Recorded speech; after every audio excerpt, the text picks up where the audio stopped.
topic tonight. A few housekeeping notes. There's plenty of food, and we don't want to bring it back to the office, although it would disappear quickly there tomorrow, I'm sure. But feel free to get up during the presentation and get seconds. We're trying to make this a sustainable event, so all the plateware and the cups and the silverware are all compostable, and there's containers that are marked compost in the back. You can just put it in there, and all that stuff be composted. The restrooms, if you need them, are just out the door here, immediately to the left, through the corridor. So we're going to do a few things tonight. We're counting on you all to be part of the mix tonight with your good ideas and your community connections and your questions and your information. We're going to start in just a moment with Eric's research. Then after he's presented that's about a 30-minute presentation. We've got a great panel of people who can help us understand the complexity and the richness of the topic we're talking about, connecting the Northside neighborhoods and neighbors to the Great Mississippi River. The panel portion of the evening will be an opportunity for all of us to engage in a conversation and to learn together about how to solve some of these intractable problems. Then we did leave some time at the end for socializing and mingling after the conversation if we don't use it all up for our Q&A portion. So, and we'll be done at 8 o'clock tonight.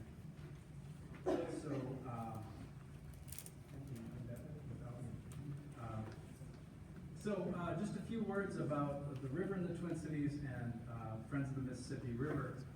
Does everybody know that the Mississippi River is a national park here in the Twin Cities? Who didn't know that? You can be honest. Okay, you all knew that. Okay, there was one. Thank you. You're an honest person, a brave person. Yeah, Congress designated this 72-mile stretch from the northern end of Hennepin County, Ramsey, and Dayton, all the way down to Hastings in 1988. It's also a state critical area, Mississippi River Corridor critical area. And the significance of the national park, I think, is, as some of you maybe have heard, the thought that the national parks were America's best idea. And I like that thought because it really was a forward-thinking and a visionary idea that our nation's most breathtaking landscapes, our most important or significant ecological resources, our cultural landmarks. These places belong to all of us, to all Americans, and really to everyone in the world. And they should be managed for the long-term health of those resources, and they should be accessible to everyone. So we're lucky to have a national park here, and part of the goal of Friends of the Mississippi River, and part of our task tonight, is to help strive toward that ultimate goal of accessibility and connectivity with the Great Mississippi River. Friends of the Mississippi River has been around for about 24 years. I won't bore you with all the details. We do our work through 4 interrelated programs. We protect and restore important natural areas along the river, including lots of land in the city of Minneapolis, working closely with Minneapolis Park and Recreation Board. Police commissioners are with us tonight. Welcome, Commissioner Breland. Good to have you here. We do a lot of work on water quality. The river is impaired throughout the national park reach for water quality. It does not meet state water quality standards. And so we have one of our programs works a lot on water policy. Stewardship and education is about engaging community members in hands-on activities to learn about and restore the health of the river. We're doing that with about 6,000 individuals last year, and that program is growing. And then the River Corridor program, which are Above the Falls River Connections work that we're talking tonight, is a part. And this program is about planning and zoning and public access and establishing parks and trails and establishing connections to the river and protecting the narrow corridor along the river. So a key part of our work for almost 20 years in Minneapolis has been our advocacy for restoring parks and trails and connections to the communities through North and Northeast Minneapolis. We have been involved in this since before the Above the Falls plan went into effect. We were part of the initial team that worked on developing that plan. It really is a visionary plan. That all this land that used to be in private hands, it used to be, the industrial engine of the city, is in transition. And we have a plan that says someday both sides of the river, all of these parcels are going to be public, and they're going to be parkland, and they're going to be connected by trails so that everybody can connect to that. So we're very active, trying to influence decisions, big decisions and small decisions that affect that Above the Falls plan and its implementation. Many of you know, in addition to the plan, which lays out this long-term vision, 2 years ago, we were Friends of the Mississippi River, along with a number of allies, was able to pass legislation through the U.S. Congress to close Upper St. Anthony Falls Lock to prevent the spread of invasive carp into the upper river. That was a really important ecological objective, but also happened to have precipitated or hastened some other changes to happen up here. We no longer have commercial navigation on the river. It was already going away, but now it's gone, and it's gone forever, which allows us to think about the river in new ways. And that led us to this topic. As we develop new parks and trails along the river, and we make the river what it can be, we think there are some great opportunities, but there are some perils as well that we want to be aware of. It's a core belief of Friends of the Mississippi River that the river belongs to all of us, and the blessings of the Mississippi River should fall equitably on all the communities, all the neighborhoods, and all the neighbors that live along it. I was born and raised in Minneapolis. I grew up on the south side. I literally grew up in Minneapolis' #1 park system in the nation. Fishing in the chain of lakes, and as I got a little older, exploring and bird watching and other semi-legal activities along the river in South Minneapolis. But if you're a kid to this day, if you're a kid who is growing up on the north side, you also have the river going through your community, but you don't have the same access to it that we have on the south side. And that is a historical inequity that I think we're poised to change. One of the things, so we've been talking about what are the topic of this evening's, Eric's research has been, what are the barriers to connecting to the river? And there are many. Some of them are easier to put your fingers on than others.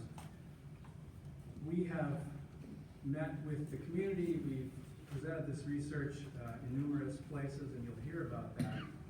And our work has been iterative. As we've stepped through this, we've listened to the community, we've heard new things, and we've adapted. So Eric is actually just finishing his 3rd semester of research, looking at questions that we didn't know we were going to look at until after we heard community input. But I think they're one of the big potential perils as we restore parks and trails, ecological value to the river in North and Northeast Minneapolis, is that it's possible that those enhancements, those investments, could actually drive out some of the people who've long waited to be the beneficiaries of these new assets, and we need to be keeping that in front of mind as we proceed through this. And so that will be a specific aspect, a theme of our discussion tonight.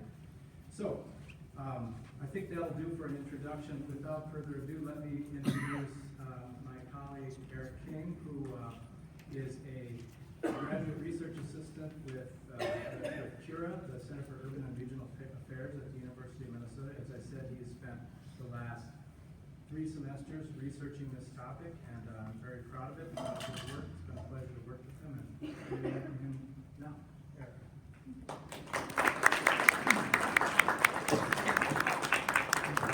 I just want to start out by saying thank you to Whitney Clark and all the staff at Friends of the Mississippi River. Provided tons of support throughout these last 3 semesters and working on this project for me, so very appreciative of that. And with that being said, let's kind of move forward with the presentation. So again, as Whitney said, there is kind of some major transitions that will be occurring along the riverfront, new parks, new amenities, new development that will be occurring. So we started this with the research goal of better connecting North Minneapolis residents and the Mississippi River. The question that kind of guided this research was how can connections over the freeway and through the industrial areas to the riverfront be improved for pedestrians and bicyclists. So we kind of, as Whitney said, I have been working on this for 3 different semesters now. So as we go forward with the presentation, it's kind of separated into the spring, the summer, and my fall projects. So to begin with in the spring, we began with looking at kind of the barriers and opportunities that existed for residents accessing the Mississippi River. To do this, I first kind of conducted some field studies, did a GIS analysis, and also reviewed all the planning documents that the city of Minneapolis has to kind of guide future development. Took this research and we presented the findings to the different neighborhood organizations that are in North Minneapolis. It's kind of, as you can see, it was kind of a iterative process where I would conduct the research, present that research to the community, gather feedback, and then create recommendations from the feedback. And generally, those the feedback also created new research questions that kind of helped kind of further propel this along. So on the left side here too, we have the different connections. Over I-94. So we have Plymouth Avenue at the south, West Broadway, 26. Lowry Avenue, Dowling Avenue, 41st Avenue, and 42nd Avenue. So those are all the connections that go over I-94 and kind of at least cross over that barrier. So again, as I said, I started by looking at the plans that were kind of guiding development in the area. There was the original Above the Falls plan that was in 2002. There was 2 updates to that plan in kind of more recent years. One was by the city CPAD and the other one was by Minneapolis Park Board. There's also some small area plans that kind of directly relate to the connections along West Broadway and along 26th Avenue North. There's also some specific to Lowry Avenue North. There are not any that were specific to kind of Dowling, 41st, 42nd. So that was kind of where we relied more on community input from the neighborhoods and the residents. We'll kind of get into that here.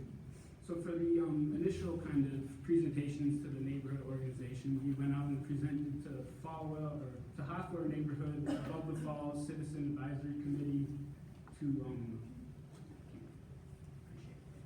to the Falwell neighborhood, Lynn Bohannon, Northside Resident Redevelopment Council, Jordan Area Community Council, Victory Neighborhood, and Heritage Park. So kind of some of the main takeaways that neighborhood organizations had to provide were major barriers being sidewalks in disrepair, poor lighting, lack of wayfinding, no bike lanes that were actually off-road or on-road that were protected, and kind of just some other kind of aesthetic issues with the fencing, kind of unattractive, lack of public art, or kind of things to keep people engaged as they move along. And it's kind of some further feedback that was brought on from this was, what do residents living in the community actually think? Do they kind of align with the same barriers and opportunities that we think? Who has control over making improvements, or who would we speak with to kind of get some of these improvements on the forefront, and what improvements are actually needed? And so again, those research questions kind of led us into the summer to kind of conduct further community engagement with residents actually living out in the community. So to do this, we kind of attended different events in the community. We also hosted an online survey and then did interviews with different key staff with state, city, and county agencies to kind of figure out who to talk to get some of these improvements, what was maybe in the plans, what was in the list. So community engagement for the summer was conducted at the Upper Harbor Terminal Open House at Fallow Park, a few events at the West Broadway Farmers Market and at Riverfest. So we connected with 300 plus people during this outreach. There was also the presentation at night where we had about 50 plus people participate. So at the during the events in the community, we did a democracy survey where we had people place a dot on pictures that kind of associated with what prevents you from walking to the river, what would make you more likely to bike or walk to the river, just to kind of get a better idea of kind of some major barriers and opportunities. So from that, some main feedback the community had to say was the separated lanes along Plymouth are pretty nice, but the white lanes can become more permanent. West Broadway in general was kind of undesirable for most people, sidewalks, just heavy traffic. People noted that they liked Lowry Avenue, the look and the feel, but people generally didn't want to use it because of the smelly shingle plants and kind of the other pollution in the area. So just kind of some major barriers. Even when the built environment is conducive to movement, there's still other kind of barriers people mention. So here we have some of the survey results from the online survey and from the democracy. So West Broadway, 26th and Dowling were kind of mentioned as being the least enjoyable crossings. The only major time people felt really unsafe was walking or biking at nighttime. Some kind of major barriers that people had called out were poor aesthetics, crime and safety, an unsafe pedestrian environment, and then not as much, people didn't focus as much on wayfinding or lighting or lack of public transportation. So it was more of the actual kind of feeling of you moving about and how that related to the environment. Opportunities were access to the riverfront, improved sidewalks, and then kind of separated and protected spaces for moving on. Specifically for kind of on-road bike lanes, kind of having a barrier between the bicyclists, the traffic, and pedestrians. Yeah, so the neighborhoods were also, again, interested in kind of learning about if we wanted a certain improvement, how would maybe a bike lane go about becoming implemented along Broadway. So we kind of reached out to the different state, county, and city agencies that involved in kind of the planning and construction of road work to kind of get a better idea of who has agency control. So here on the left, this map here, this shows who controls which roadways. The reds are city roads, the greens are county roads, and then right here is the state control. So we'll kind of walk through Plymouth Avenue right here, just to kind of get a feel of which agencies are in control in which places. So this would be between Lyndale and I-94. This is on Plymouth Avenue. This is Minneapolis Public Works would be in control of kind of implementing improvements and maintaining improvements. Once we get to the right-of-way over I-94, then MnDOT comes in and has control over kind of the bridge structures, the resurfacing, but not the general maintenance of things, so that's kind of contracted out to the city. And that kind of comes into play when you're looking at making improvements that might have like certain landscape features that people would have to maintain on an ongoing basis, so kind of how would that be contracted out, who would be responsible for maintaining that. So as we can kind of see here, just kind of going from the south, we have city roads, we also have West Broadway, the Lowry are county roads, and then kind of add further to the complexion, we have Washington Avenue that aligns, kind of runs adjacent to I-94, and that's also a county road. So most of these improvements will require kind of multiple stakeholders and agencies coming together to kind of ensure that the plan will come to fruition. Yeah, so kind of here's the agencies we found specifically involved in the road work were MnDOT, Hennepin County Public Works, and Minneapolis Public Works. Minneapolis Community Planning and Economic Development and the Met Council were involved more in the planning, as were kind of the smaller neighborhood organizations, which would kind of provide feedback to the small area planners, so kind of guide the development. So for our interviews, we spoke with the bicycle and pedestrian coordinators at MnDOT, Hennepin County Public Works, and Minneapolis Public Works. They're a very important player in kind of coordinating these types of improvements, aligning them, gathering funding, and kind of helping see the bigger picture and kind of getting the different agencies involved. We also spoke with the Raleigh Avenue Community Works Planner, Safe Routes for Youth and Senior. We spoke with the project lead on the upcoming 42nd Avenue reconstruction project. Again, just to kind of get a better idea of who's involved, which upcoming projects might kind of be available to provide some feedback from the community. And so we kind of, from there, we kind of wanted to figure out which projects were upcoming in the next few years that we could really kind of feed off of with some of this research and feedback. So as we know, right now there is a large I-94 project that kind of currently just kicked off going from South Minneapolis through North Minneapolis. We have a panelist here, so if you have questions for him, I'd like at the end. There's also recent improvements along 26th Avenue, and then kind of a larger projects on 42nd, and then on Washington Avenue that will be upcoming. No upcoming projects for West Broadway, Lowry, or Darwin Avenue at this time, which kind of, again, is unfortunate, as West Broadway and Darwin were two of the major connections that people had identified as being the least enjoyable. There has been some discussion of ways to improve Darwin Avenue as the Upper Harbor Terminal development begins and kind of some things start to kick off there. So some of the takeaways that we found from kind of our interviews with the different agencies and speaking with the community, and particularly in our presentation at Reconnect, were it doesn't really matter what happens in the physical environment if all the other issues aren't considered as well. People don't want to go hang out in polluted areas. People don't necessarily want to go hang out in dangerous areas or in places where they might not have the right amenities that they would like to do.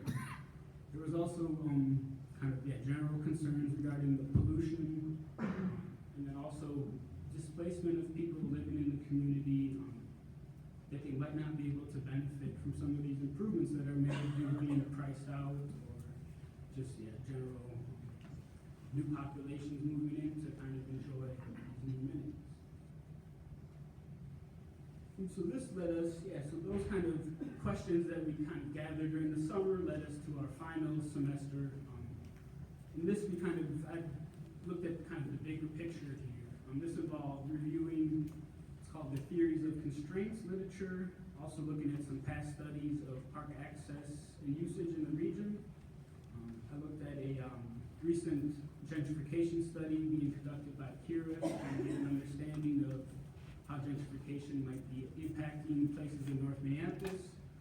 Also looked at case studies and best practices along the idea of land bridges, and also regarding the Upper Harbor Terminal development. And then we kind of again did more interviews with different stakeholders. Some included a research associate at the Metropolitan Council, members of the Friendly Streets Initiative, the executive director of Westtown Bicycle, Seco Urbano in Chicago, and a real estate developer with Thorpe Construction. And so as I mentioned, the theories of constraint literature, this kind of has to do with participating in recreational activity and people's kind of ability or desire to. So the theories of constraints suggest that people kind of navigate through these different constraints in order to participate in recreational activity. it says that there's three different types, starting first with the intrapersonal, which are constraints within oneself. Those typically involve like your desire to want to go recreate, time available, your perception of maybe the aesthetic environment or other things that are potentially subjective. The interpersonal constraints are those between two or more people. They can relate to maybe not having someone to go out and recreate with at the park, maybe poor experiences with park programmers or other people with the city that kind of just give you a bad impression that you kind of have to go out and kind of conversate with those. And then also kind of your typical harassment on the street, fears, safety, those kind of concerns. And then finally there's the larger structural constraints. These are what are considered to be outside of an individual's control. They are kind of built into the environment. Also, it should be noted they are created by human agency. Policies and plans are created by people, so these constraints were created by people. Certain barriers that are kind of easily addressed that are part of the structural constraints, I shouldn't say easily addressed, but that are able to be addressed are things such as traffic maintenance, level of information available, wayfinding, just kind of ways to better increase awareness surrounding the parks. Yeah, so here is Darwin Avenue, and we'll kind of just quickly go over the different constraints that people had identified in the community to kind of get a better idea. So for the interpersonal constraints, people consistently mention poor aesthetics, some kind of crime and safety concerns, and then just kind of an unawareness of that riverfront parks existed. That was common even along West Broadway and Plymouth. People just weren't aware that there were parks. Some interpersonal constraints people had identified were concerns regarding harassment from other groups of people. And then there were plenty of structural constraints, which is kind of where my research had kicked off, at looking at the built environment. So it's not surprising that most of the constraints identified were structural in nature.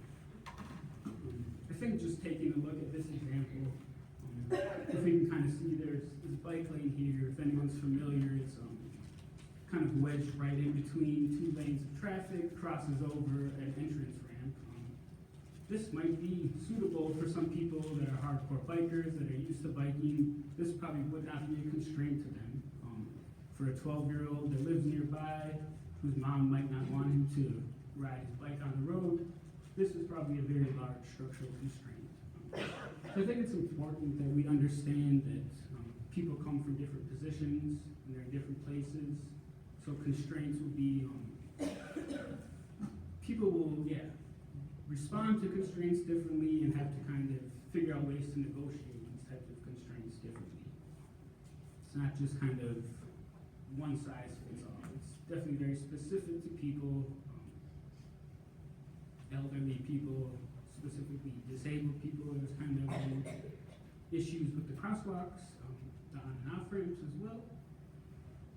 So I think, the major takeaway here is that to really get people off the dime, you have to kind of consider all the different constraints and kind of consider their special position in society as well. So this is a case study regarding infrastructure improvements. This is in Chicago, Illinois. This is the Westtown Bicycle Ciclo Urbano Club. So what they do is they're a bicycle organization that has been using bicycles as a mechanism for community development and building social capital. They initially started as kind of, there was pushback against a bike lane being implemented in the neighborhood, which is a predominantly Puerto Rican neighborhood.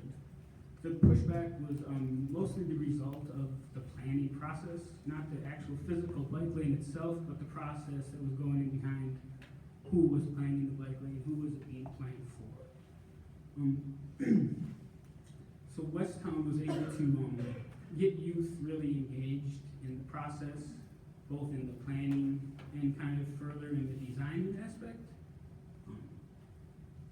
They also kind of identified identified different amenities that didn't have clear routes to access and used kind of the city's guide to kind of create some clear routes that the city could use using their own formulas. So kind of the major things from this, they've been able to get young people not only civically engaged in the politics and planning, but continuously ongoing engaged, and also it provides youth workspaces and other kind of larger social capital, community development driven initiatives to kind of get people engaged in the community and kind of thinking more about the built environment, bicycling, kind of healthy living, and how that all kind of interacts with one another. So yeah, I just want to quickly reinforce the kind of idea of the theories of constraints with this image here. And so what this kind of shows is that here would kind of be, I guess I'll start off, yeah, I'll step back. This series of constraint kind of spills over into other areas, human biological development, public health as well. So I think the model suggests that that people are supposed to kind of navigate these constraints in a hierarchical fashion. You first begin with the intrapersonal constraints to yourself, and then it's the constraints between people, and then it's the larger societal constraints. I think the important takeaway is that all of the structural constraints, all of our own individual constraints within ourselves, it's all embedded into the larger society. So you can't escape the larger society, these structural constraints that were created. So it's important that we kind of consider each level and not separately, but as a kind of holistic systems approach. On the left and right of the image here, we have kind of this is some data that was provided by the 2015 Metropolitan Council Regional Park Study that looked at kind of access and use in the region. As you can see, there was just kind of different ideas about what the concept of the park should be, concerns within the park of kind of different people. Again, so just taking this and realizing that people are coming from different areas, different constraints will fit in differently into people's lives, and their willingness and ability to negotiate are definitely, can largely be determined by the larger structural constraints in the historical context that's kind of embedded behind that.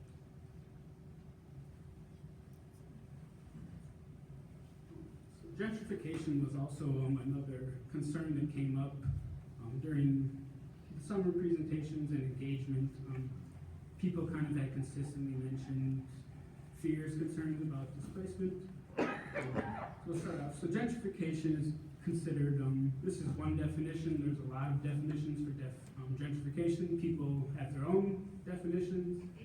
So this is the rapid change in the political, social, and economic attributes that define a community and typically occurs through a cycle of disinvestment followed by investment into communities, pricing out former residents in favor of new, higher income residents.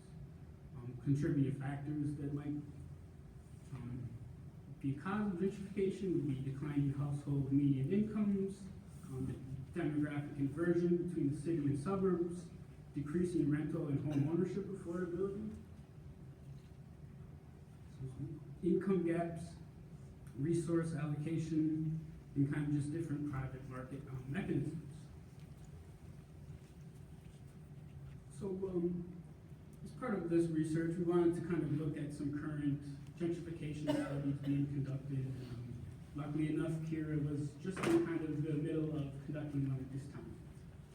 So they had kind of done a two-pronged approach where they were looking at data to kind of examine trends and kind of patterns of change in the neighborhood, and then there's also another approach where it's more of a interview, kind of social interactive one-on-one process to kind of get a better understanding. So we're going to kind of go over the data analysis right now and kind of just give an overview of their findings on gentrification. So this is a map of Minneapolis separated at the neighborhood level. Here we have downtown Minneapolis.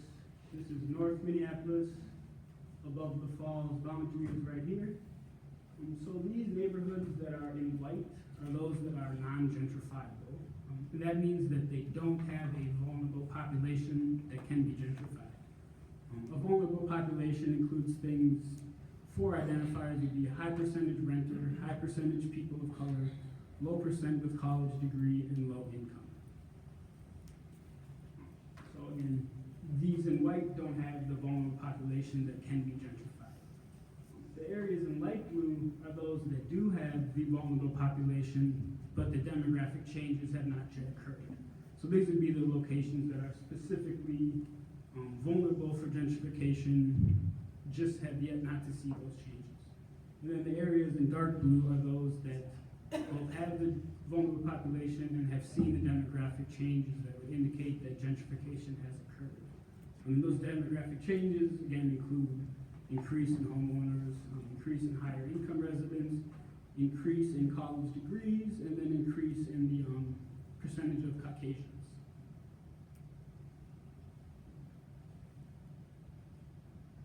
Yeah, I guess we'll kind of a little bit further look at above the falls. We have northeast. You can see that there's kind of been a lot of gentrification that has occurred. This kind of aligns well with some kind of understanding of the arts district, kind of some of the former working class population that had lived there that has now been pushed out. In North Minneapolis, where we're seeing gentrification, is the northern part of the Harrison neighborhood. Other areas, not so much in North Minneapolis, but there is plenty of places that are particularly vulnerable, especially to along the riverfront, that kind of butt up to the above the falls boundary. So yeah, so we had heard feedback and comments regarding displacement, gentrification, and one of the values that Friends of the Mississippi River holds that kind of initially kicked off this research to begin with was that people in the north side should be those that benefit from the new improvements along the riverfront and in the community. So if we're not actively fighting displacement, actively providing affordable housing, actively working to mitigate gentrification, then we're kind of missing the point, and much of these benefits will be lost to the people that actually live in the community right now. So here we have just a quick kind of, this is from Policy Link. This is a kind of one way to go about examining gentrification. It's similar in nature to what CURA had done, looking at kind of some indicators of gentrification. And then we also have action on 4 fronts, and then some different affordable housing tools. We have also another toolbox over here, kind of more for people maybe at the community level. This would be things such as organizing at the local level, advocating for proactive affordable housing policies, developing local hiring policies, eliminating predatory lending practices, improving community engagement so projects are developed from within the community, creating more ownership and wealth building opportunities, and investments into the people and not necessarily the places, but actually investing into people that live in these neighborhoods.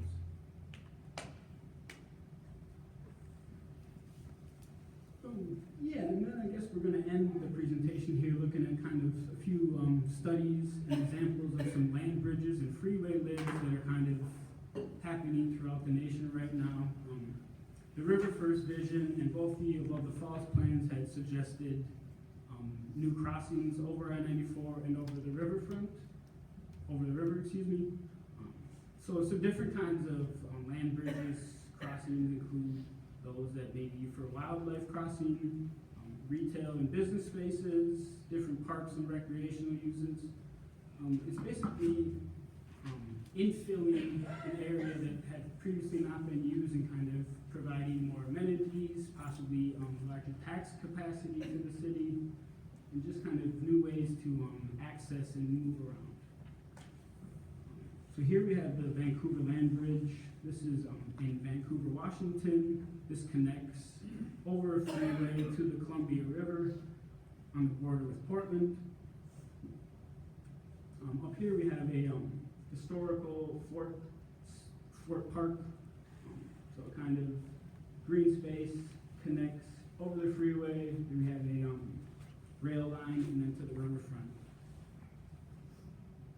So I think this context is kind of pretty similar in nature to some parts of Minneapolis, and that crossing over freeway, crossing the railroad line, connecting to water, and then the kind of multitude of stakeholders that need to be involved to kind of have something like this move forward.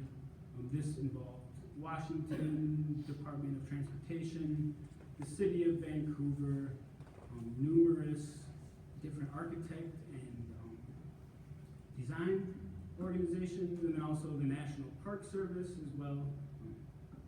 So just kind of a way to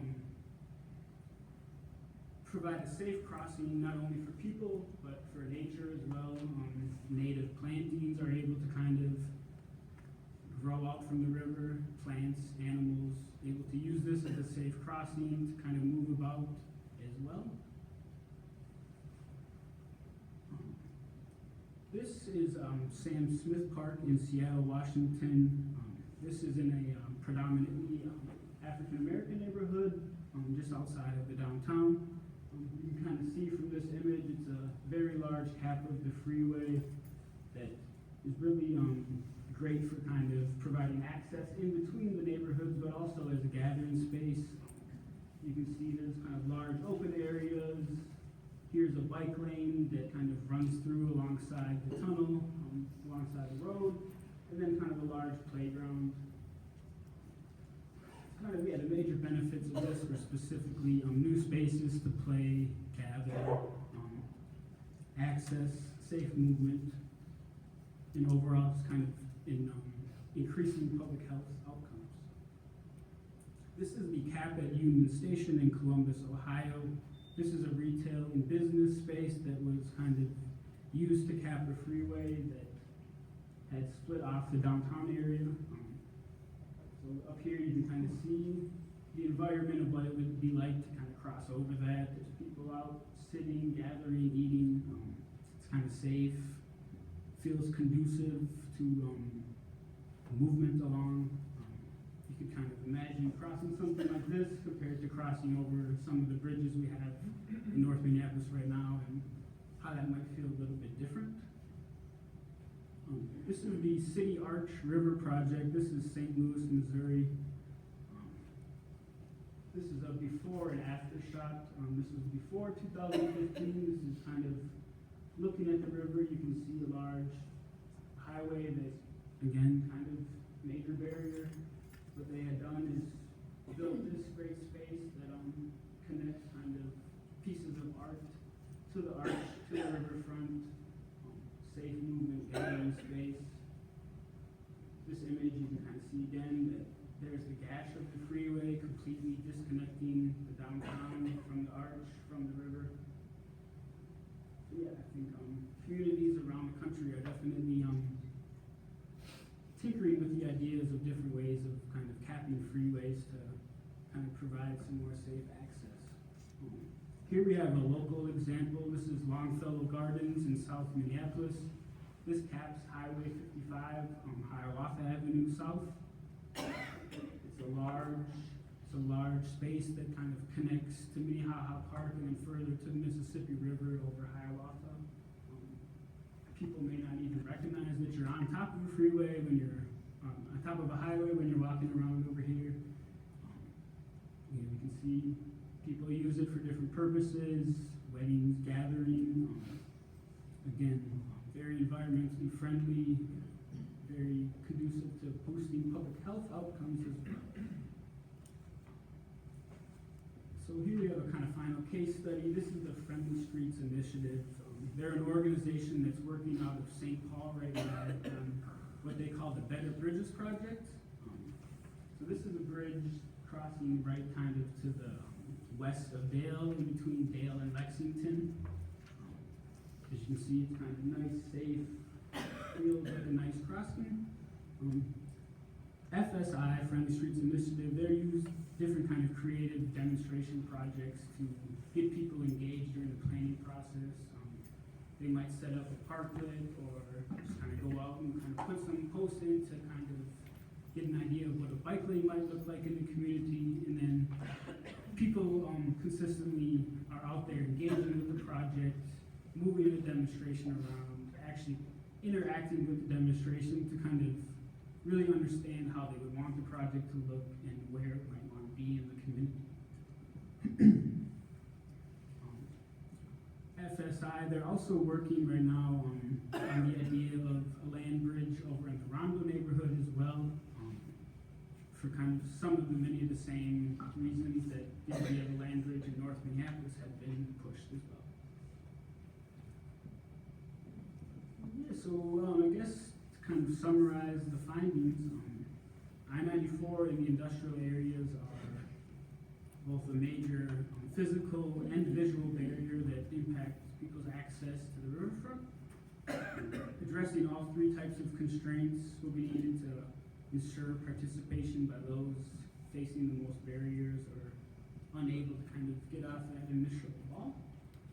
Outreach and engagement must include different multiple community, city, state, and federal stakeholders due to kind of the complexities of agency control and just really the desire to kind of get multiple jurisdictions so it can be driven from the community up. And finally, a holistic approach involving existing community organizations is recommended for gentrification mitigation, increasing park access, and any kind of these community-driven ideas that might kind of revolve around some land bridge ideas and different types of improvements. So here we have our final slide.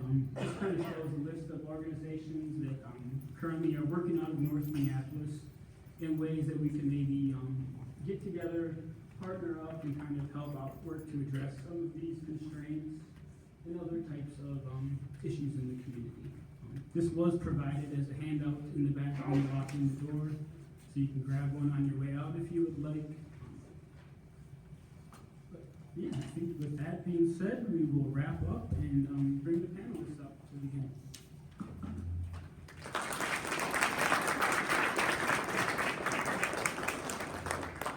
Okay, thank you very much, Eric. Panelists, please come on up. I will introduce you in a moment. So as you can see, that there's a lot of information there, and hopefully we can dig into that a little bit together tonight. We're going to have about the next 45 minutes or so to discuss this. We'll be taking questions from you and discussion points from you. As I mentioned earlier, we have some resource people in the audience tonight, so if we don't know it, I bet you somebody out there does. So as complicated a picture as Eric painted for us tonight, and as important as the research that he did is, that was the easy part. The hard part begins now, and that's bringing this vision of connecting the community into a beautiful, restored riverfront to life. And that's what we're going to begin to try to do now. Friends of the Mississippi River is an advocacy organization. We're used to lobbying and organizing and grassroots tactics, and we have a large membership of people, and we're used to doing that. In this context, with the complexity of these issues, we're going to really need, we fully intend to advocate on these issues. We're going to need to do it a little bit differently. We aren't necessarily experts in gentrification policy. We don't know everything that we need to know. We know that there is a lot of expertise and knowledge and work happening in the community, and so our approach is going to be different. It's going to be a more embedded approach. And it's actually starting this evening with your ideas, your thoughts, your recommendations, your connections, and your wisdom. So let me start by introducing the panelists. You already know Eric. To Eric's left is Halston Sleets, who is just for 5 days now the new senior policy aide for environmental justice and sustainability to the mayor of Minneapolis, Mayor Betsy Hodges. She's a native of St. Paul, She attended Tuskegee University in Tuskegee, Alabama, where she received a BS in Environmental Studies and a BS in Natural Resource Management. She's finishing her master's in Science, Technology, and Environmental Policy at the Humphrey School of Public Affairs. She'll graduate in a couple of months. Upon graduating from Tuskegee, she served as a contract management specialist for the National Park Service in Denali National Park and Preserve in Alaska. While in Denali, she worked on subsistence hunting policy reform with indigenous communities surrounding the park. She returned to Minnesota in 2013 and worked as a planning analyst for Hennepin County in the Department of Environment and Energy. Her role with the city includes advancing the mayor's sustainability messaging and initiatives for the city and continuing to build community around environmental justice issues in Minneapolis. She also serves on the Minnesota Pollution Control Agency's Environmental Justice Advisory Board, the Minnesota Environmental Quality Board, and Representative Ellison's Environmental Justice Roundtable. To her left, Dr. Brittany Lewis is a Center for Urban and Regional Affairs Research Associate with an expertise in community-engaged research, urban housing, community economic development, and critical race and gender studies. 2015-16 postdoctoral fellow at Bowdoin College and 2014-15 University of Minnesota doctoral dissertation fellow. Dr. Lewis has established herself as a scholar committed to investigating the ways that local urban communities resist the racialized, gendered legacies of housing segregation, redlining, and concentrated poverty. Professor Lewis is also the principal researcher for the Chris Nelson community-based research report entitled The State of Black Women's Economics in Minnesota, published last year. And finally, Brian Isaacson is the I-94 project manager for Minnesota Department of Transportation. He has an undergraduate degree in political science and a master's in regional planning from the University of Massachusetts in Amherst. His experiences primarily in land use and comprehensive planning, transportation planning, and traffic impacts. Since moving to Minnesota in 1999, he's worked with MnDOT in long-range planning, traffic forecasting, and program management. So you can see we've got some good folks up here to help us think about this, and I'm gonna ask the first question, and then I'll look to you for questions and discussion points from the audience after that. Whoever would like to begin, maybe you could start by just each of you telling us a little bit about yourself, your work, your connection to the Mississippi River, and to this work that we're talking about tonight, and any brief initial responses to Eric's research. So who would like to begin?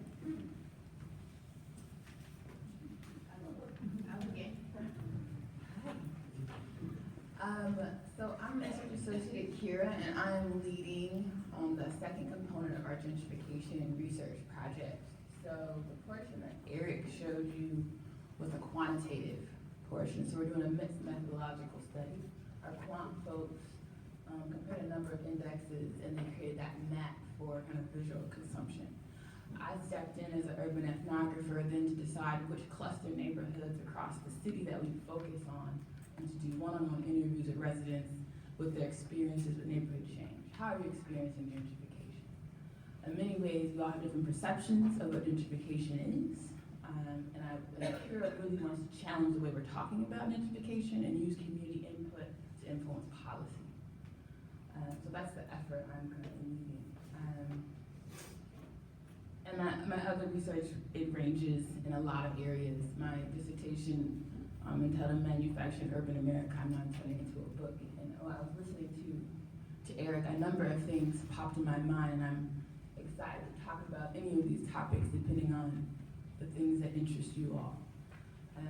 We can't forget, and I believe this is probably why we're all here at the table, that spaces and places like North Minneapolis were literally and figuratively manufactured, right? In many cases, to isolate certain populations. And I spent a great deal of time in my dissertation talking about that, and also talking about the ways in which communities have actively resisted that politics. Something else that popped into my mind is a book by Marcia Chapman called Southside Girls. and it talks about the Great Migration, the migration of African Americans to northern industrial cities, and talks about the ways that upper class Black leadership were using youth access to the great outdoors as a way to claim citizenship rights. And I never considered this before. So in short, the Boy Scouts and the Girl Scouts of America programs were racially segregated programs. And many of the camping programs and recreational programs were segregated programs. And Black institutional leaders understood this. And they wanted to show and prove that Black youth, particularly girls, could be seen as quote unquote civilized youth that should be able to participate in what they call the politics of play. Right? And in some ways, it's so innocent to think about it. And that's what she aimed to prove in this book, right? That in many ways, the ways in which our social structures have defined what innocence looks like for youth, it was connected to the great outdoors. You had access to that. And that's something that popped in my mind when I was thinking about the work that you were doing. So in many ways, you can talk strategically about a bridge and the construction of a bridge and a street, but you also have to understand the histories at which you are trying to connect and mitigate at the same time. Especially as this particular project lies within a series of very complicated neighborhoods. Northeast in particular, there's so much history around the creation of the Laurie Bridge, the completion of that bridge, and the politics around that bridge, and the feelings on either side of that bridge about community and space, which has a deep kind of racialized, gendered history. So in many ways, it's one thing to build a bridge, right? But what does it mean to make it accessible, but also welcoming for all, considering how we come to this space, right? So whereas there are communities that might have been just feeling strategically isolated over time, what can we do to ensure they feel that they are welcome in those spaces? Especially as you look at how communities like Northeast are rapidly changing economically and racially. So I think the fear is very real. I think the fear is very real, and I'm more than welcome to talk about what I'm hearing from residents as I'm interviewing folks, and what that means, and or any kind of historical notes that folks are interested in talking about as far as the manufacturing of North Minneapolis from the 1920s till now. I'm more than willing to have that discussion as well. Great, thank you. Good evening. I'm really sick, you guys, so bear with me. I'm pretty sick, so I'll be sucking on cough drops and drinking tea, so please bear with me. Well, greetings. Thank you all for coming out. I guess my own personal connection, I'll start with that, to the Mississippi River. I don't have one in terms of, I grew up in the city. I'm a person of color. I didn't have access to the river, and I think this is the main question. Like this, we should be engaging the youth's voice and creating our next environmental stewards who have been left out are Black and brown children. This movement definitely involves them. I'm speaking from, I have a lot of policy background, but I have the heart of an activist. And environmental justice is something that guides my professional and personal life. And again, look around the room to your left and right. Environmental justice impacts Black and brown bodies disproportionately, and these rooms are continuously filled with white faces. I'm here to have difficult conversations, and you may feel some discomfort in what I'm saying, but find some place of comfort so we can have these honest conversations to bring, tangible change.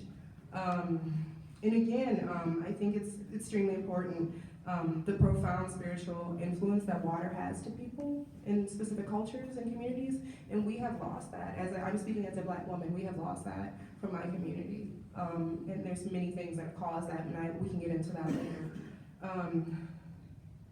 But again, just to reinforce, is this I want to see more qualitative study, and is this a place where I feel welcome, or my kids feel welcome? Well, not kids, but if I had kids, where my kids feel welcome, and again, the narrative behind North Minneapolis, I want to know who was questioned, and like, oh, I'm scared or it's crime. No, it's a community that's not vulnerable but resilient, and we need to start changing that narrative, and making this riverfront project a place of inclusiveness, of ownership, and finding our connectedness that was stolen from us.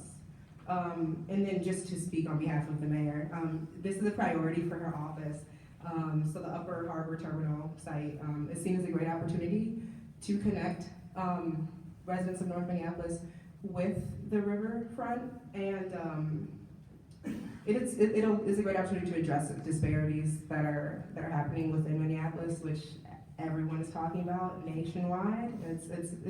It's extremely embarrassing, I would say, and it's just a great opportunity to economically, environmentally, and emotionally connect people back to the river, back to the water. And yeah, I'm willing to talk to anyone who, I'm gonna leave, I have to catch a flight after this. I'll leave cards back there. I'm not gonna stay and mingle. But if you have any questions, please take the card.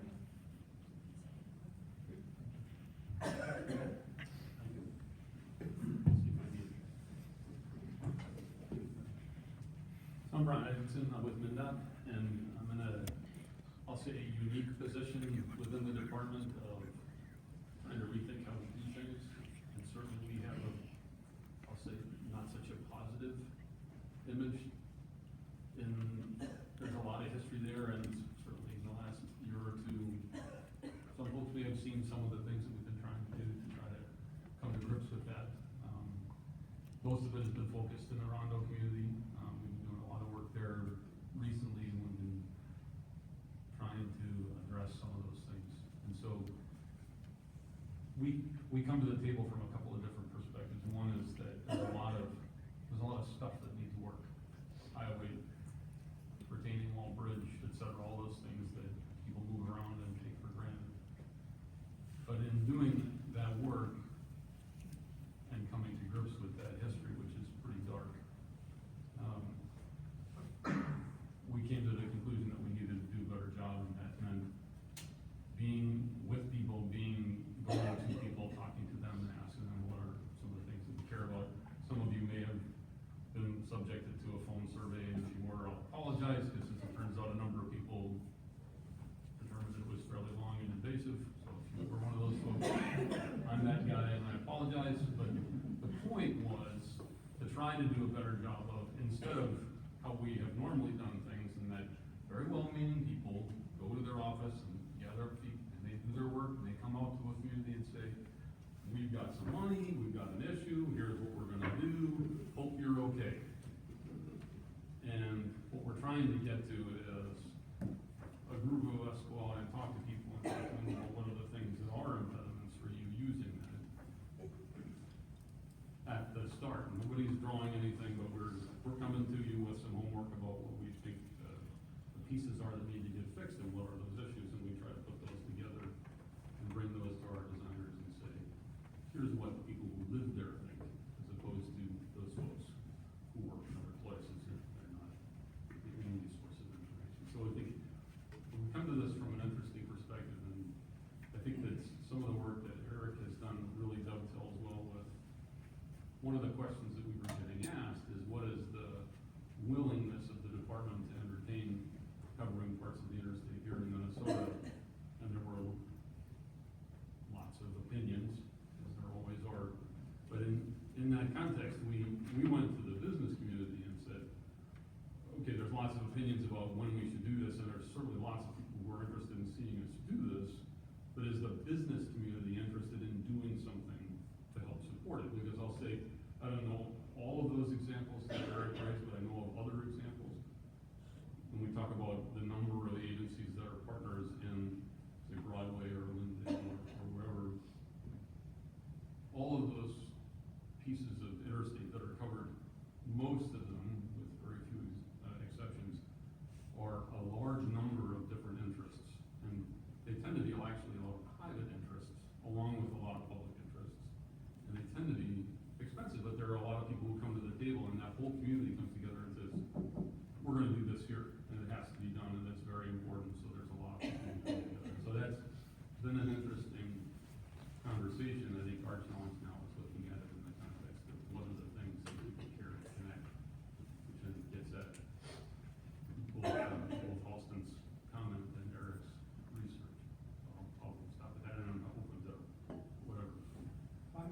just follow up on that because there are a lot of people who I think have questions about what the status of MnDOT's planning for crossings or land bridges is. How possible is that? And what's the time frame we're talking about?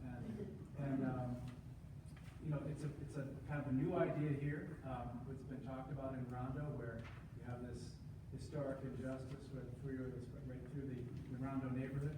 In North Minneapolis, there wasn't much of a river amenity to cut neighbors off from. It was a polluted mess when the freeway went through in the 70s. But now we're realizing that it's a major barrier for the community to engage with new parks and trails along the river. So where are we with that? How possible is this?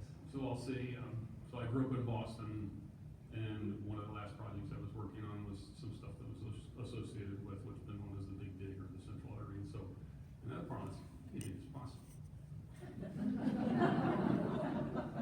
And I'll say that division of an elevated highway between some real community amenities and the ocean, that's powerful. And I think it's just as powerful to think about making connections between North Minneapolis and the river. I think it takes a lot of shoulders at the wheel. But I think the work that we've done at MnDOT, and I think it's more about MnDOT being open to it. There are communities, so tomorrow morning I'm going to be meeting with a city that is actively working on trying to figure out how to put one of these things together. And they're working, part of it is working with the business community to help development fund it. And that varies across the region, so depending where you are, you've got different forces and different strengths that you bring to that. But I'm an optimist. I think that if the community really works on something and believes in it, that things will come around. But they're big numbers. Like, for those of you who are familiar with Dallas, there's a beautiful park in Dallas, Clyde Warren Park. It was a $110 million project. But $55 million of that was private money. So you have the philanthropic community standing up there and saying, this is really important. Now, one of the flip sides of that is there are some dangers to gentrification that are around that. Now, if we know that going in, we can do some things. But you know, it's a challenge to put that kind of a diamond in the midst of a community and not expect it to change. And so how do you control that and really make it something that the community owns? Or is it something that's more modest? And I think that that's been the conversation we've been having in Rondo is, what are the things that we really want to see connected? What is the market for that? Is there a need for there to be businesses on it? Or is it really about, to some degree, what those pedestrian bridges were built for back in the 50s was about, we were blasting through a neighborhood and we were dividing schools and churches, and we need to connect some of those again. And so I think that's part of the backdrop of what we're doing. But I think that there's, I'll say, the community business interests that I've been talking to are very interested. And just as a backdrop, we did work with ULI to ask that question, the Urban Land Institute, and there was a lot of concern on our part that it was going to be the business community saying, absolutely, let's do this right outside downtown Minneapolis. We're done, we've lined our pockets, we're out of here. And we said very clearly at the outset, and this came from our commissioner who sat down with them and said, okay folks, here's the thing. If we do that, and we leave out North Minneapolis and Rondo, we missed.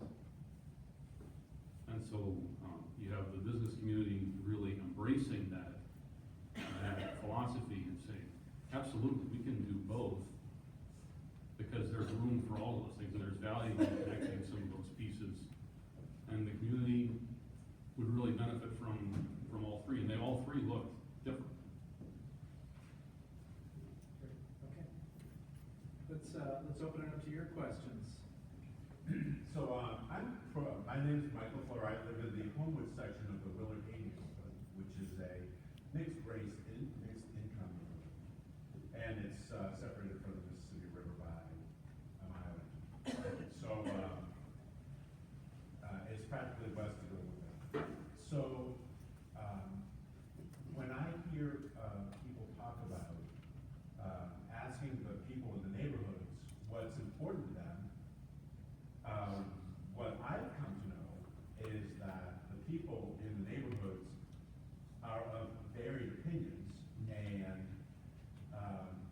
they're more likely to cluster around two sets of opinions than spreading around one opinion.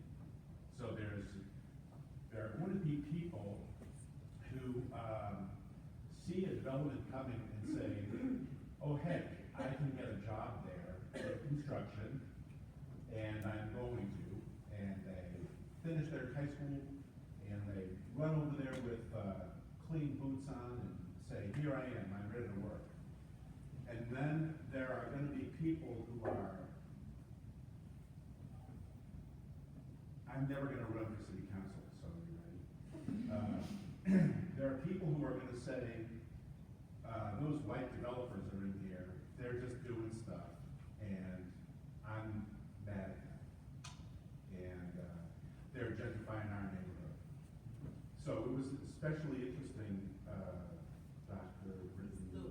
Lewis, when you said that you were looking at people who were trying to prevent the barriers and the classification, the localization of different kinds of people.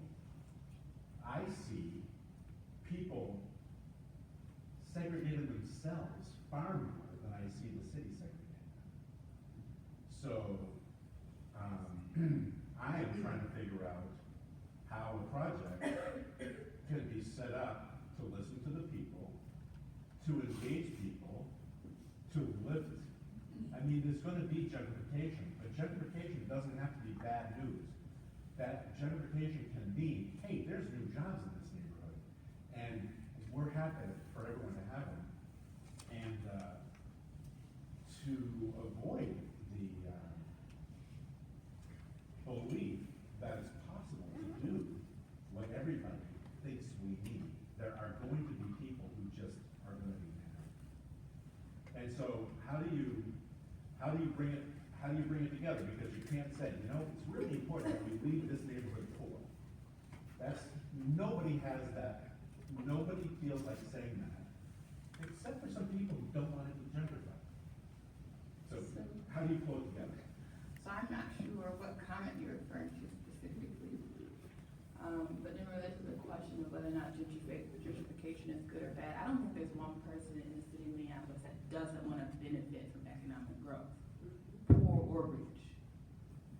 Everyone wants the same access to amenities. I can't think of one person that doesn't want easy access to things, doesn't want easy access to healthy foods, or wants to be able to go out at night in the town and literally be able to just walk the streets to do that. I don't think there's anyone of any racial, gender, class background that doesn't want those things. Unfortunately, They want to get it from they want it different ways. I would argue that does make sense. Because depending on your racial, ethnic background and your class position, Yeah. your relationship to the city and state is very different. Yes. So I also live in a Homewood neighborhood. I live in your neighborhood. We should talk. You should meet. I live in your neighborhood. And, you know, I would say, how do you do it? Is it good or bad? And I think what I found interesting about your comment is the presumption that I thought it was always bad, right? I want investment in my neighborhood just like anyone else, right? But I don't want investment that is going to presume that having Black and brown people in community in high numbers is part of the problem. That's not it. Like, we all want to benefit from these things, right? Newer high-rises, newer businesses, we all want to participate in that, right? So then, how does the city and state and those that need to be at the table ensure that everyone can benefit from that? And if they so want to live in this community, that they can stay and benefit from those things, and are not disproportionately moved out because they might not make as much money as I do, right? So I might have an economic privilege that allows me to have choices that others don't. Right? And Right, so and some of the ways forth and this narrative, but we're really asking, who does it often disproportionately affect? Who gets choice and what our choices look like, right? And I think I meet with CPAT often. I mean, folks in St. Paul Economic Development Department often, and they said, my job is to make economic development go like fire. That's my job. So then I say, okay, so I asked them questions about rents going, like, particularly in the Hamlin Midway area. And there have been reports of some drastic increases in rent. And they say, yeah, we've heard that. They said that to me, we've heard that. I'm like, have you actually gotten data to prove that? Are you actually invested in ensuring that those historic low-income folks of color who have lived in Hamlin Midway for generations can stay? So you tell me that you hear that it's happening. What are you doing as an economic development organization to ensure that if they want to stay, that there is some option that doesn't look like the $1,100 studio that just got thrown up, that they just can't afford? That matters. That matters to people who can't afford those things, who want to benefit from the new amenities, right? So now, like, the soccer stadium's going up, in St. Paul, all these things are coming, and people are talking about benefit, right? Small businesses, a number of small businesses and cultural heritage centers have left that area since the light rail. Some people are being disproportionately affected in ways that others aren't. And as we sit together and talk about the building of a bridge or adding a bike lane, it might sound very tangible to us, but it has this lasting effect if we're not considering the ways that that can make choice or option, not the same for everyone else. I hope that gave you a sense. There are these adverse effects that if we can foresee them and put active things in place, we can at least give those the opportunity to choose to stay. I love that sentence, that last sentence, that if you can anticipate the adverse effects, you can try to mitigate them in advance by, including more people at the table. There's no way to force everybody to participate at the table. Right. Can I speak to that as well? The comment about people choose to segregate themselves. I don't think that is true at all. There's a lot of hurt that has been done by government to people of color. And even being up here with Minda, like my grandmother's home was taken in Rondo. We still don't have a home. And I live in the Midway, Hamlin area, and I pay $1,600 for rent. And I can afford that, but I don't know anyone else who can, who looks like me. Yeah, so me being able, if I'm a young African American man and I want to put my boots on and I don't have my high school diploma because of institutional racism or barriers that I can't go get that job. So we just have to be mindful of that. And I don't think people will ever choose to segregate themselves. It's just like there have been institutions set up where we have not been allowed to speak or heard or invested in or listened to. So I just wanted to touch on that. I'll introduce you to the people who self-segregate. Okay, let's move to the next question. You had your hand before. Yeah, my name is Andy Warnhoff. I'm the housing administrator for the Hawthorne neighborhood. And we have a very deep interest, especially in what the residential opportunities will be for the area between 94 and the river going forward. And so we have a big interest in whatever this is, a bridge, whatever crosses 94. One concern we have, just, and I guess I'll speak for myself, when you look at other cities and how infrastructure is built in other cities, I feel like they spend a lot more time with the aesthetic qualities of what that infrastructure is. I was just recently in Denver, and Denver's, their pedestrian bridges over their highways are these beautiful basket arch bridges. They're gorgeous. And so like when we're talking about these new pedestrian bridges in St. Paul over 94, I look at those and I think we just got another beige and brown bridge. That's a beam bridge. Another instance, I think a lot of people were excited about the Lindell-Hennepin reconstruction. That we would take what once was a beautiful public space that was destroyed by 94 and bring it back, and after 2 years of construction, it kind of looks the same as it did before. It's just this is still a big concrete area that maybe has different lanes in different places. So our concern is, it feels like the Twin Cities has really not been very progressive in terms of what good infrastructure looks like, especially compared to other cities. Some of the cities you brought up, Seattle, Denver, and Dallas, are very interested in what their infrastructure looks like. And so, yeah, this is a neighborhood that's been burned before. It has a giant chasm splitting into the river. This has been talked about for decades already. We don't want it to be talked about again, and then it winds up just being kind of, and this is what we could come up with, because this is what we had with money at the time. So how do we prevent that? I'll be honest with you, and I don't disagree with what you're saying.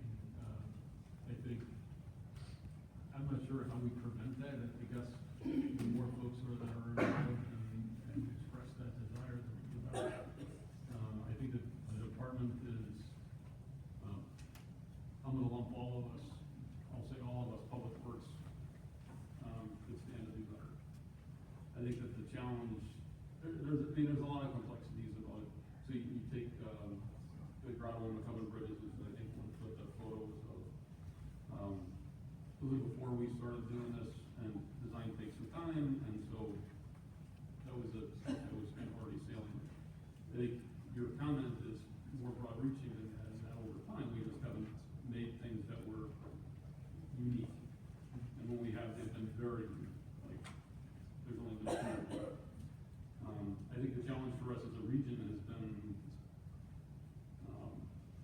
growing up and thinking about that infrastructure means something. I think that as a region, we're just starting to wrap our head around it, that infrastructure can inspire rather than just function.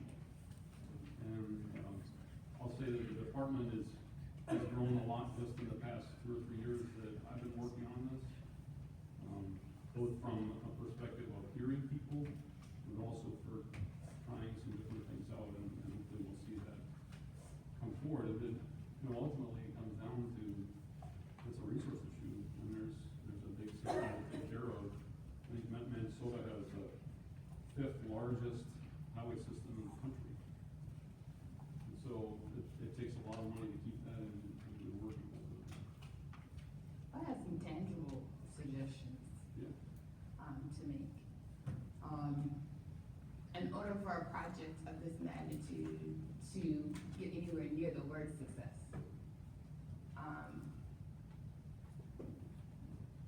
MnDOT, City of Minneapolis planners, city council members, all have to be in the room. So for instance, there's a zoning ordinance in city council right now about landlords who aim to eliminate having to receive Section 8 residents in the city of Minneapolis. What does that have to do with the bridge? It has a lot to do with the bridge. Okay, because there are a lot of folks, particularly some of those I interviewed in Northeast, right? A historic working class community, right, who are being priced out right now. And if that happens, and you build this magnificent bridge, magnificent parks, and new condos come, and new infrastructure comes, and now you no longer can rent those at Section 8, you're participating in gentrification. Those things, they have to talk to one another. You can't just build a bridge. But there has to be a way that we're intentionally bringing everyone to the table at multiple levels of government, or you don't know what the left hand's doing. So then the community is saying, well, this is the same thing over again. You built me a beautiful bridge, you brought me in the room, we picked plants, we picked sports activities, but then you said the city said you won't allow Section 8 vouchers. It becomes the same politics that they are so used to. It makes them question your commitment to them every time. The integrity of the process. So how do you get the disenfranchised to participate? Because you said the more people participate, the better, but the disenfranchised know better than to participate. Ooh, isn't that a conundrum? Isn't that a conundrum? I mean, you're right. You are. I just have to speak to the sensitivity that you've shown to women. Bringing dinner is a huge way to bring people to the table because women are usually, they're at home, they're cooking. They don't have time to come to these meetings. So by having food, it brings more people to the table, and I appreciate the sensitivity of you doing that. So, I think your point is particularly poignant today. And there's lots of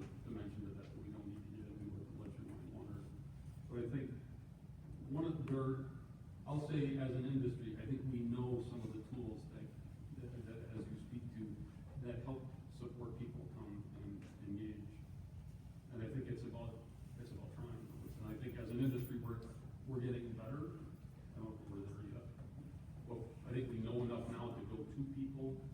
We know enough now that there are lots of things, and, you know, I see you shaking your head, and I don't disagree. I think we're gonna be in the way. We're trying to change, and I'll say that, so my boss is retiring next month, and she started work on a project about hearing every voice at the department in 1995. And now I'm doing what she was doing in 1995 about actually employing some of these tools to actually go to communities and hear folks. And so it takes time, and to some degree, I think it's about, does the community demand it? And I think we're in a place where as an organization, we get that the community is demanding it. I don't know that every city is there. I think that Minneapolis does a fair job of engaging folks, and I think St. Paul does as well, but I think some of the other cities in the region maybe aren't necessarily there because the community isn't demanding. And it's also about having the people up in that community serving at that agency and organization. So that's really important. Are you employing the people who are serving as your workforce reflective of the community you serve? It's not in government agencies or these organizations. It is not. So we need to be more inclusive and be more intentional about hiring practices. So this has nothing. It's not about. Yeah, we can go on and on about it. One interesting thing though, that we found, so we're going on and we're talking to people, we're trying to meet them where they are, and I'll say, you know, maybe it speaks to your point. When we go out and talk to people, we were on KMOJ a few weeks ago, and we were trying to talk about what we're doing on 94, and there's a project that just started this week, you may have heard about it. And then there's a project I'm working on, and the two are a little different, but the point was that all of the callers, their main concern was about, how can I get a job? And Kenya was saying to us, look, don't take this personally, but there are a lot of folks who are out there listening that really, they're looking at Friday. That's what they can cope with.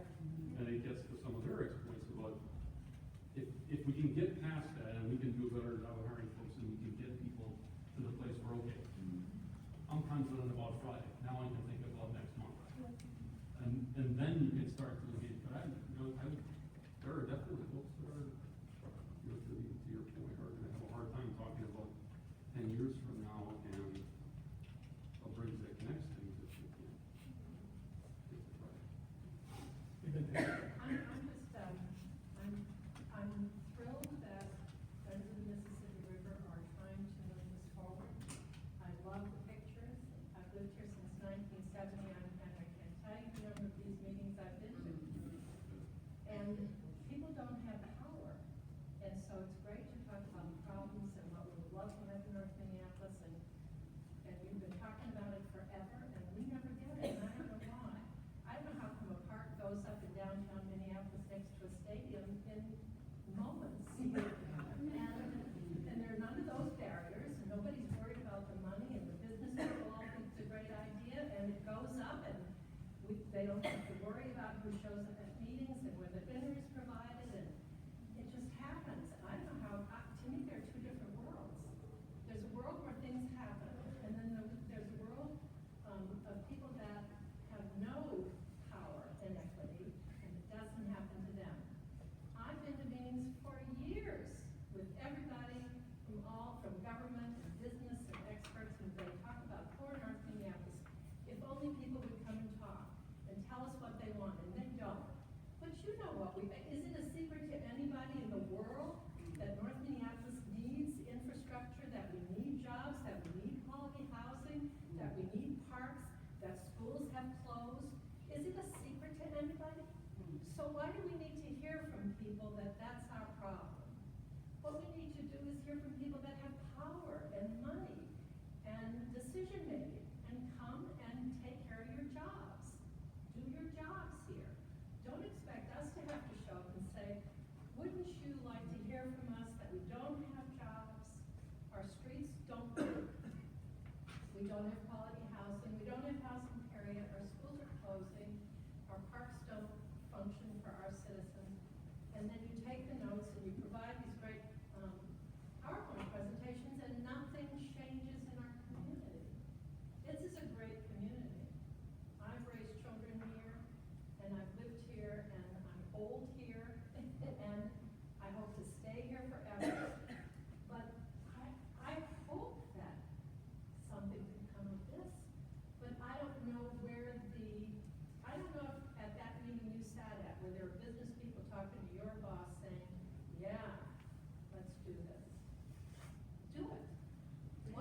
come talk to us, do it. Well, we're working. I work. Yeah, and I know it sounds hollow coming from me, and I totally. And it doesn't happen for us. Well, I'll say I'm for. gonna disagree. I'm gonna disagree. If you've ever been to the Weber Pool, if that isn't the most extraordinary project ever, it draws people from every level, and it's free, and it's outstanding. I can envision the ending of the Weber Park being a nice bridge down and protected so that we, our kids, whoever, can just navigate that, go over to the other side. I see that happening, and I live in the Vickers neighborhood. But that is an important point, and, part of the genesis of this whole project and the reason we're here tonight is that the city and the park board are making major investments in new parks and trails, and those could be great community assets. And so what we begin to ask ourselves is then, all right, what do we have to do to make sure that the blessings of those new riverfront assets fall equitably on the community and the community isn't cut off? And so that's what we're about. And I think Eric's presentation tonight sort of showed that there are tools, there are policy tools, there are community tools to use to fight against gentrification. But as Dr. Lewis said, unless you're doing it at the same time that you're planning your streetscape and you're thinking about your capital investments, then you're going to fail. So we have to it's hard to do, to hold both of these things in our thoughts at the same time, but we have to learn to do that. I see you had your hand up for a little while. I got somebody back here who wants to. I guess I'm a designer by profession, and I love hearing these kind of discussions, and trying to raise awareness about that. But I guess my question is, I know Minneapolis is updating its comprehensive plan, and obviously Northside has been a major focus in ways to improve it, ways to improving access and equity in general. I think this is a question for Eric. What do you see as the relationship for this riverfront discussion and how that rolls over to the comp plan? Also, do you think and this is for the entire panel, does the discussion of the riverfront development detract attention from the big picture north side? I know we're focusing more on how the riverfront how residents should have access, equitable access to the riverfront, but are we distracting attention from the big picture north side of what's already missing and how deteriorating things are already, instead of just focusing on the shiny toy? First part of that. Okay.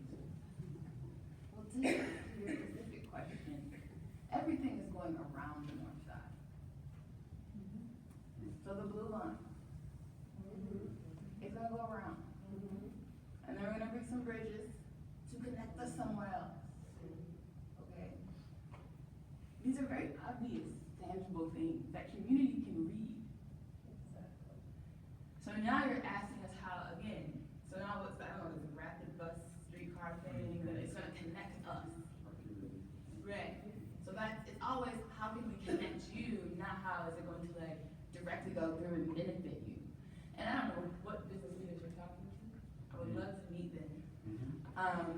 When I met with CPAD, they were very candid with me and saying they were having challenges getting businesses here. They were very candid with me about those dialogues and what challenges they had. He talks about bringing business leaders over himself to try to convince them. He was telling me about the questions they asked. He was not in any disillusionment and didn't give me any smoke and mirrors about how challenging that's been for CPAD. Okay, I can appreciate some honesty. Right? But a lot of that has to do with how we manufactured this space. And we're trying to undo it through these infrastructural things, but we're dealing with people. Right? And in some ways, I can see your frustration a bit with well, I want people to to not feel as if you feel like they're actually self-segregating or what have you. Some of the cities are not to accept, and I really wish when you go into spaces like North Minneapolis, you need to humble yourself. That, period. And you might have to do it for years to come. You're gonna have to humble yourself. Because there's generations of families that have been raised here who've seen the same thing over and over again. So it doesn't really matter that your good heart has arrived. You have to humble yourself and be ready for that. And let you know, the woman that's been to the 50 meetings for the last 20 years say whatever she needs to say. But keep inviting her and keep engaging with her. Because she has every right to feel the way she feels, right? But she still wants to benefit from these things. And that's what the city and state has created. That's the context in which they've created. So keep coming. We are talking about the riverfront, and it's about connecting. I do think it's interesting that we're always already talking about developments happening around the north side, right? Versus what's happening right smack dab in the middle of it. We have to address that in some way. What does that look like? So I'll tell you, I mean, from my perspective, I can't imagine someone saying, Linda, can you please build a road through our neighborhood? I don't imagine that happening. So for one, I mean, we can be a positive force for a lot of things, but I don't think that's gonna be one of them. You know, but So let me ask you something, so instead of a car road, like we typically think of it, why can't it be people road? Where it's the street life, where you meet people in your community and it connects your community, it's the street life, not the car life or the bus life, it's the street life, and we don't have a street life because there's nothing to go to. And, you know, even over at the river, that's a long trek for most people. So, but it's this little street life, we can have really nice streets to walk down or go someplace and to see people along the way. It's the street life. I'll ask him what may seem like an easy question, but do you have streets that you like now? No, it's the life, street life. Right. Well, So what there's is no that? place to go to. There's no place to walk to. It's no green spaces or no Yes. like restaurants Yes. or museums or? Exactly. Yeah. All the above. I mean, to walk to the park is too far. I mean, by the time you walk to the park, you can't walk back so far. There isn't, well, there's a new coffee shop, San Ricky, and it's 8 blocks. There's one place to walk to. And I mean, if you read, well, every place in the city, people live someplace, you just want to be able to walk, it's the street life. And you ask people that are sitting on their porches and you say hi, and that's how you get to find out who's in your neighborhood. You have their street life. I wanna, just make sure we get to that, the first part of this woman's question about the comp plan revision that's happening now. One of you guys wanna take that? Yeah, I guess what I would feel would, I guess you were asking about how would development at the riverfront kind of feed into the comp plan in a way? Yeah, I think that, I don't know, maybe going back to kind of the conversation we were just having about walkability, safer streets, I think these kind of techniques, new urbanist kind of ideas, ways of living are kind of starting to come around. So I think maybe, kind of improving that access to the riverfront. There'll be new housing and kind of businesses and kind of stuff like that at the Upper Harbor. So I think they'll be developing more of a streetscape that will be kind of linked into kind of some of the larger comp planning for 2040 with transit and access. Yeah, for sure. And I've only been at the city for 5 days, so I know a lot. But I was at Hennepin County for 3 years, and I was a core member of the county comp plan team for 2040. And I just see a lot of these siloed efforts in North Minneapolis that don't make like tangible change. They're like, oh, it's incremental change and it's a success. No, it's not. We need a collaborative effort from business owners, from community members. Like it's an investment from everybody. And that's just one thing I'd like to see change. I think the city's taking on a lot of responsibility in addressing equity and even naming environmental justice as an issue, which is fairly new. It gives power to an issue that has historically been ignored. So yeah, it's just a lot of siloed efforts that don't really produce the change in which we want to see. Not fast enough for any of us. So, or communicate, absolutely. And why not? Why is that? I mean, that's not what it's like in the last 25 years. I feel like that's government. It's always, yeah. And it's like, you know, we need to hold our elected officials responsible and accountable who make decisions for us. And it's, that's our civic duty. You know, these people are elected into office. I'm gonna call you and I'm gonna hold you to what you promised me when I voted for you. So that's important. I just wanted to say that. We are running out of time, and I want to leave people a little chance for socializing afterwards and eating more food.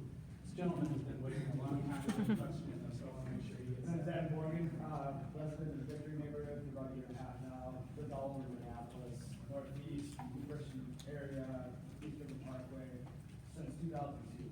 I've seen a ton of communities, I've worked in a lot of communities as a bartender, now I'm a realtor in the community. With the investments and things that are going on in North Minneapolis, the beautification of parks, access to river space, it's inherently gonna bring up property values. With those property values rising, it'll put a decrease in affordability. How can these factions of academia and public works and the city have foresight into the future in the schools to allow these things to happen in a positive way? How can we get children in the school system right now to say, hey, we might have a project coming up in 15 years where we have to resurface 94 again? How do you involve these kids in STEM careers to think about that? How can the city invest in education to allow those programs and the accessibility of those programs to work? How can the city keep the streets safe and gun violence down to have walkable pathways and green spaces so we can enjoy the community and have investment off those green spaces for small businesses, light on connectivity? And how can academia bring all these things together with grants and public funding to reach the community at the very core of the future? Is there anything like that going on? Is there any cross-funding and marketing of that sort of thing? Well, as it hasn't been done, is your answer. No, I don't mean to make fun of it, but that's really kind of at the heart of what we're trying to do with 94, is that there are so many factors at play. There are so many complex issues. So we are joining planning from the cities, the counties, and public works from those agencies, and health professionals from Mitigation, PCA, to talk about what are some of the pollution issues. And you know, part of the pitch to the department to do this kind of work was there's a shortage of engineers, and there's a shortage of technicians, and there's a shortage of, you know, name the technical professionals. And we need to talk to kids in schools and talk to them about what an awesome thing it is to be involved in public service and to be engaged in developing what your city looks like. So we were trying to do all that. We're one agency, and fortunately we have some resources to do that, and we have support from our top staff to do that. I'll say that trying to get some of the silos to poke a hole and talk to each other has been challenging, but I think that we've made some headway, and it seems like some of those things are coming. But to your point, the proof will be when it happens. And there's no two ways around it. I'm gonna say when. You can say if, and I totally respect that. I'm gonna say when. I would just say I guess educational outreach, it all begins with exposure at a young age. And if I can't have exposure if I don't have access. Like I was saying earlier, I have no connection to the river because I was not exposed to it. I never had access to it. So creating a space and place for youth of color to get interested in the outdoors and STEM careers and environmental science so they can start making these decisions. And we have rooms that look more like everyone. So that's one way. Just would ask you though, because you, like, obviously you've been involved in environmental sciences for a long time now. If you didn't have access to the river growing up, what got you involved in environmental sciences? I went to like Camp Sunrise, so it takes urban like youth from the city and gives them like an outdoor experience for the weekend. And I was like, oh my gosh, I've never fished. I've never felt like, I've never been in the woods. I've never used an outhouse. And I felt like spiritually connected to the outdoors, and I felt like I found a part of myself, and I was whole, if that makes sense. And I don't think we address how important nature and green space is to subjective well-being, especially in communities of color. But So going to my core of the whole thing, if the whole project, the whole focus here is creating access to the minorities, safer communities that have historical lack of access, what can we do to give more of those opportunities to the school systems that are in our neighborhood right now? Is there things that the University of Minnesota can do, is there things that MIDAC can do to really, what can I do in the real estate? What can somebody do as a small business leader? What can we do to provide illumination and access to those opportunities to 30 years down the road, have this be a successful project versus just another waste of millions of dollars? I have another, get a hold of Michael Cheney, he's in Project 35, he will be your man. And We're gonna need to wrap this up after this question. I know a hard point about that because I can tell you what not to do, and Minneapolis did this at Theodore Worth Park. There used to be a beautiful sledding hill, you bring your sled, you walk up the hill and you slide down. Well, they developed it into beautiful space, but you need to pay to use the roll, use their inner tube. So that cut off a lot of neighborhood kids. But in Mississippi, if they had access to canoes or ways to interact that didn't cost money, maybe they could get a kayak pass or some way that they can do it without. Versus Mari does that. Yeah, And advertise it, because so many kids don't know about it. And really work on it all. Sorry. I wanted to make a note of something that I'm hearing in some of my interviews with folks in North Minneapolis. And it's also connected to this question about how can a park go up in downtown, and it seemed like it happens more seamlessly than other places of the city. There's a mix of incomes in North Minneapolis, despite the way it's cast. But a lot of people don't feel any sense of belonging or power, as you noted. And I have sat in many community advisory settings and roles with the state of Minnesota in particular, where community isn't empowered. For instance, the LA Staples Center has a binding community benefits agreement with the historic community in which it is built for a reason. I would argue if you want people to come to the table and feel empowered, then give them actual power. Many people have fought for many projects on the North Side to have community benefits agreements. One of them was a state project I was a part of, and the state ran scared. Very much so. Again, the community was just like, you're gonna tell us that we ask these hiring goals, community space, and we have these conversations and we draw these pretty maps and all these things, but we have no actual power to hold anyone accountable to it. So once it's over, it's over, and whatever happens to that space, is what it is. They expect that, right? So why come to, if you don't feel like you have any power, and the networks matter. I'm sorry, the Downtown Business Association and the folks They have networks of power. Who you know got you that job? Who you know got you access to that grant? These networks in North Minneapolis, for many folks, don't run that deep. And they're not connected to that kind of capital. But for folks that are downtown, right, who are connected to a lot of businesses, they use their positions to help them do the things that they're doing. That is not always the case for many folks that live here. They don't have the same social capital to be able to call up the person that's the CEO of X, Y, and Z to ask the friend to donate B, C, and A. We don't have that in the same way here. So the average Joe, who has that power can make moves that many folks here don't feel like they can make. You have to empower them in a different way and know that walking in. I think this is only, it may seem like the end of the conversation, but this is really just the beginning of a conversation. Thank you all for coming tonight and giving your time and being part of this. Let's thank the panelists for doing this.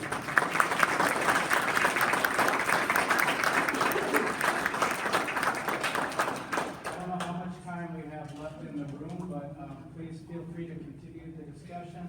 Please grab some more food before you leave. Thank you very much for being here.